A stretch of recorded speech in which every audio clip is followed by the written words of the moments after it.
আপনার সাহস কি করে হয় আমায় জড়াই ধরার? তুমি এরকম করতেছো কেন?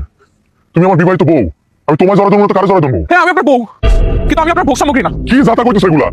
ধর্মীয় ভাবে আমি তোমার বিয়ে করছি, তুমি আমার বউ, আমি তোমার জড়াই ধরতে পারি না? না পারেন না, যতদিন পর্যন্ত আপনার বউ আপনার সেই অধিকার না দিচ্ছে আপনি জড়াই ধরতে পারেন না। কি এর অধিকারের কথা বলো তুমি?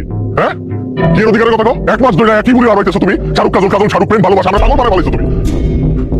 আরে ভাই, আমি যদি তোমার কাছে যেতে না পারি, আমি তোমার বুঝাবো কেমন আমি তোমার ভালোবাসি, কতটা ভালোবাসি আমি বুঝাবো কেমন এটা? একেবারে কথা বলছি। আর বাকি 10টা পুরুষের মতন আপনারও একই আবেশ, নারীর শরীর। কি হয়েছে? শুরু করি তোরা। আমি শুরু করি নাই, আমার শুরু করবো। গত এক মাস ধরে আমার পুতুলের মতো নাচাইতেছে, আমিও নাচতেছি, যা কয় তাই করি।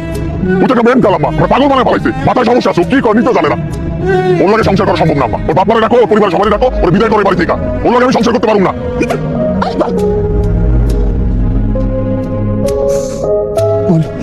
আমাকে শোন, কিছু মনে করিস না, সংসার করতে গেলে একটু আধটু এরকমই হয়।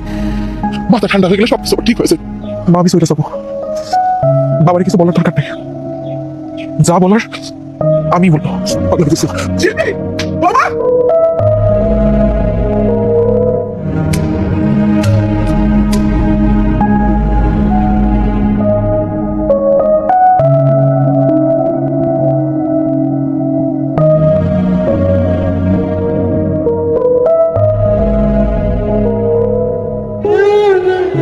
আমি একটা কথা বলবো স্যার,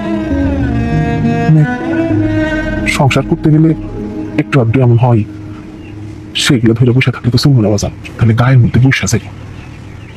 আমি কই কি, রাগ অভিমান সবকিছু খুঁজা দিয়া তুই বৌমারে ফিরে নিয়ে বা। যার ফিরে আসার হয় এমনি ফিরে আইবো, আর যা চলে যাওয়ার এটা দূরে বাইন্দা তো আটকে রাখতে পারবো না।